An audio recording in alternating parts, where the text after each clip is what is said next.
Hello friends, आज मैं आप लोगों को बताऊंगा किस तरीके से आप लोग अपने मोबाइल के ज़रिए अपना आईटीआर फाइल कर सकते हैं और रिफ़ंड ले सकते हैं। कई लोगों को ये मन में डाउट रहता है कि हम अपना आईटीआर कैसे भरें, किससे भरवाएं, या फिर अगर खुद भरते हैं तो गलत हो जाएगा। इसी वजह से हम लोग क्या करते हैं, एजेंट को अप्रोच करते हैं, और एजेंट जो है कभी कभी कमीशन के चक्कर में आप लोग का आईटीआर जो है वो गलत भर देते हैं, और जिससे कि ये चांस ज़्यादा रहता है कि आप लोग को फ्यूचर में नोटिस मिल सकता है आईटी डिपार्टमेंट के तरफ से। और इस तरह की नोटिस से बचने के लिए आप लोग जो है अपना आईटीआर खुद फाइल करें सीख कर, ताकि फ्यूचर में ऐसा नोटिस आपको ना मिले और सही तरीके से आप लोग रिफ़ंड लें लीगल तरीके से। गलत रिफ़ंड लेंगे तो आपको कभी भी नोटिस मिल सकता है आईटी डिपार्टमेंट से। तो इस वीडियो में आप लोग बने रहें, मैं आप लोगों को दिखाऊंगा कैसे आप लोग मोबाइल से ही आईटीआर फाइल कर सकते हैं, आईटीआर 1 स्पेशली। तो इस वीडियो में बने रहें। Thank you. तो सबसे पहले दोस्तों आप लोगों को जाना है गूगल क्रोम में आईटीआर टाइप करेंगे, और जो पहला वेब पेज आएगा उस पर आप लॉगिन कर लीजिएगा इनकम टैक्स डिपार्टमेंट का। लॉगिन से पहले जो है आप लोग अपना फॉर्म 16 ज़रूर चेक कर ले। उसमें आप लोग अपना ग्रॉस सैलरी चेक कर ले कि आपका टोटल ग्रॉस सैलरी कितना बन रहा है। मेरे केस में यहाँ पर 9,26,729 रुपये बन रहा है ग्रॉस सैलरी। इसके अलावा और भी चीज़ें देखने लायक है, वो मैं आपको बाद में बताऊँगा। यहाँ फ़िलहाल आप अपना पैन नंबर डाल करके लॉगिन कर लें।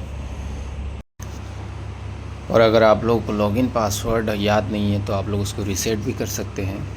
रीसेट करने के लिए आप लोग को जो आपका आधार रजिस्टर्ड नंबर है उस पर ओटीपी आएगा, उसके ज़रिए आप लोग रीसेट कर सकते हैं पासवर्ड को।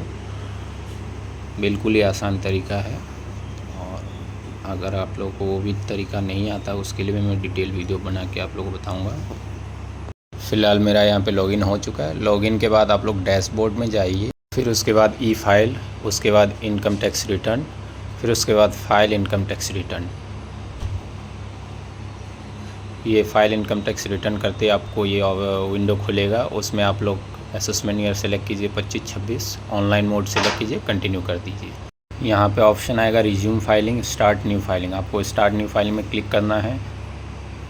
रिज्यूम फाइलिंग का ऑप्शन तब आता है जब आप आधा अधूरा भर के उसको छोड़ देते हैं। तो यहाँ मैंने न्यू फाइलिंग किया, उसके बाद इंडिविजुअल क्लिक किया। इंडिविजुअल के बाद आपको इधर आईटीआर फॉर्म सेलेक्ट करना है। सैलरीड पर्सन के लिए आईटीआर 1 होता है हमेशा। ओके कर दीजिए, लेट्स गेट स्टार्टेड करके। उसके बाद यहाँ पे ऑप्शन आएगा taxable income is more than basic, इसी पे हमेशा रहता है। अगर समझ में नहीं आता उसके नीचे अदर ऑप्शन भी आप सेलेक्ट कर सकते हैं, उसको करके आप कंटिन्यू कर दीजिए। यहाँ आपको दिखेगा आपका पर्सनल डिटेल्स, ग्रॉस टोटल, और आपका जो है टैक्स डिडक्टेड कितना हुआ, वो ये ऑटो फिल्ड रहता है।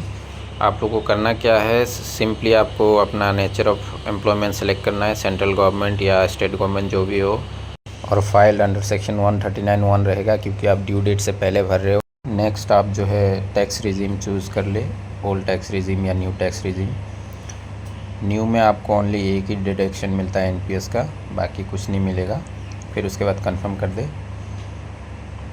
कंफर्म करने के बाद आप अपना पर्सनल डिटेल्स में क्लिक करें। क्लिक करने के बाद जो ये पेंसिल का सिंबल है उस पर क्लिक कर ले, एडिट ऑप्शन है ये। उससे पहले आप अपना ग्रॉस चेक कर लें।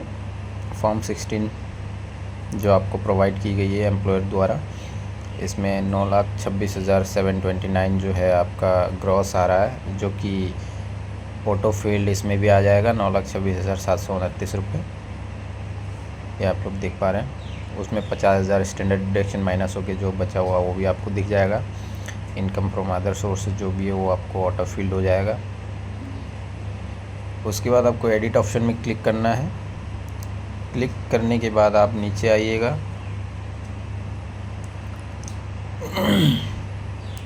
नीचे आपको एग्जेम्प्ट अलाउंसेस का ऑप्शन मिलेगा। इसमें 3-4 जो ऑप्शन ऑटोमेटिक ओपन रहता है, जिसमें से आपको सारे ऑप्शंस को एक एक करके डिलीट करना है। ओनली एक ही ऑप्शन आपको रखना है। मैं एक एक करके डिलीट कर रहा हूँ।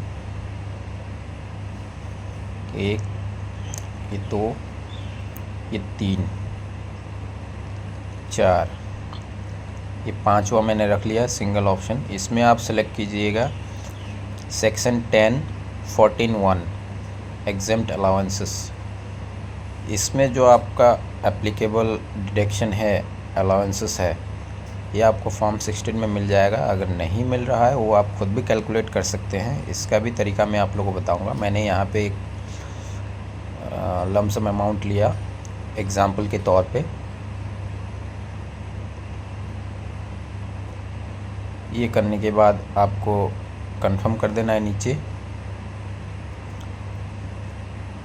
ये हो गया कंफर्म। नेक्स्ट आपको टोटल डिडक्शन में जाना है।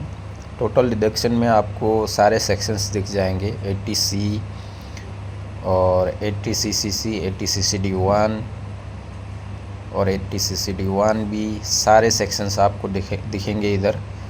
और इसमें से आपका जो एप्लीकेबल सेक्शंस है, आप जिस सेक्शंस के अंदर आप डिडक्शन लेने के योग्य है, आप उस सेक्शंस को क्लिक करके उसमें अमाउंट फिल करेंगे। जैसे कि 80C के अंदर आप लाइफ इंश्योरेंस पॉलिसी हो गया, PPF हो गया, इन सब का आप डिडक्शन ले सकते हैं। यहाँ पर मैंने एग्जांपल के तौर पर 1.5 लाख रुपए जो है डिडक्शन क्लेम किया है और उसमें पॉलिसी नंबर वगैरह डाल दिया है फॉर एग्ज़ाम्पल ओनली। उसके बाद सेव कर दिया। 80C में 1.5 लाख रुपए डिडक्शन शो हो गए मेरे। और 80CCD1 जो है आपका NPS का कंट्रीब्यूशन, जो आप सेल्फ आपकी तरफ से किया जाता है, बेसिक और DA का 10%, वो इसमें डाल देंगे।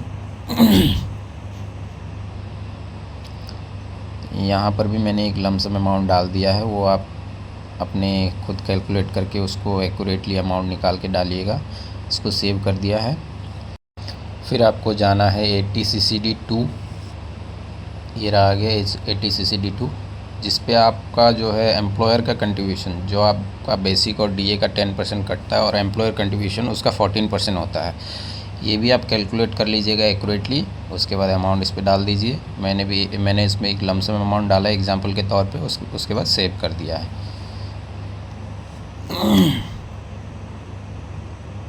ये सेव हो गया है। उसके बाद 80D है, जिस पे आपको बाद में बताऊंगा उस पर क्या ले सकते हो आप। 80G ये मुझे लेना नहीं है। 80GG रेंट पेड, रेंट अगर आपने पे किया होगा उसका डिडक्शन ले सकते हैं। फिर कंफर्म कर देना है आपको।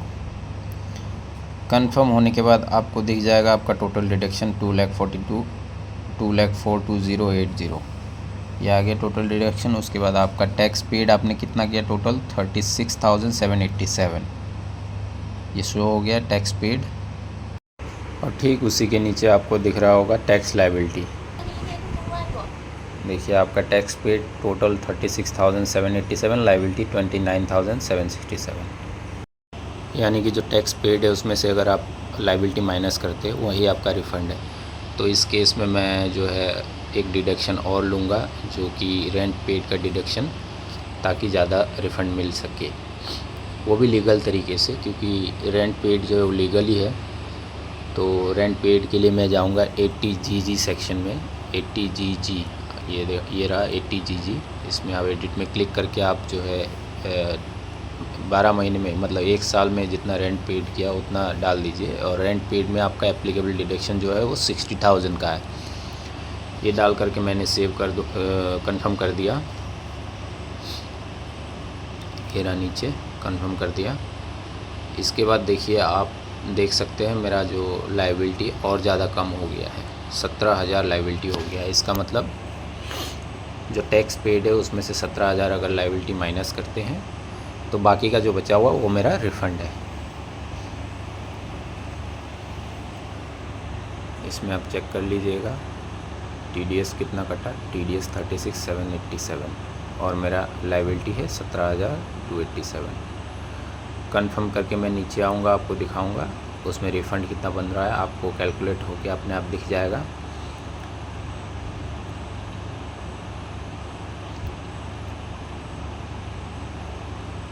ये आप नीचे देख पाएंगे। अभी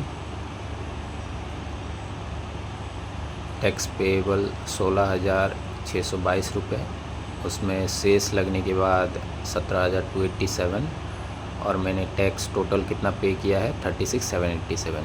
उसको माइनस करने के बाद मेरा रिफ़ंड बन रहा है 19,500, जो कि बिल्कुल लीगल तरीके से मैंने ये आपको दिखाया है कि आप किस तरीके से 80C और 80GG और 80CCD1 80CCD2 के अंदर आप डिडक्शन ले करके अपना रिफ़ंड ले सकते हैं।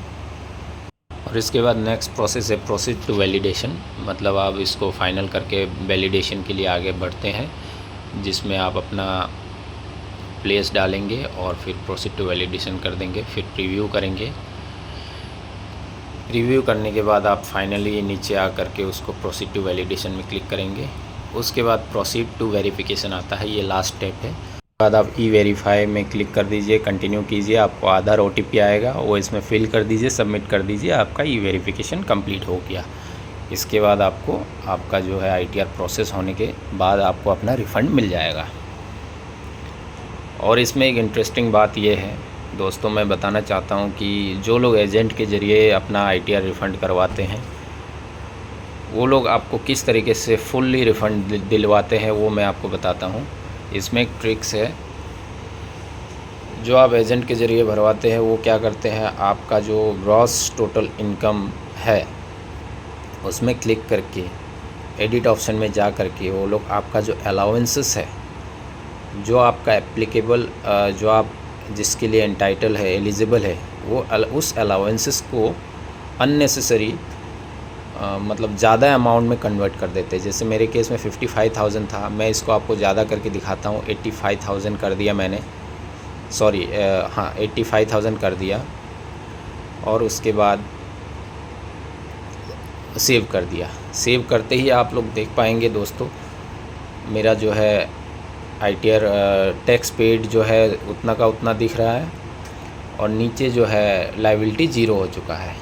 इसका मतलब मुझे 36,000 जो मैंने पे किया है पूरा का पूरा रिफ़ंड मिल जाएगा, जो कि बिल्कुल गलत तरीका है दोस्तों।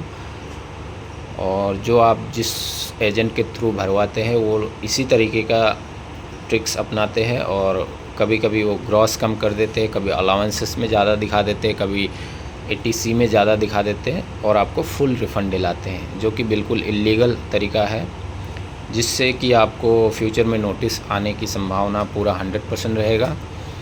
तो इस चीज़ से बचे दोस्तों, आप लोग अपना ITR खुद फाइल करें, सीख करके फ़ाइल करें। मैंने आपको पूरा डिटेल में बताया किस तरीके से फ़ाइल करना है।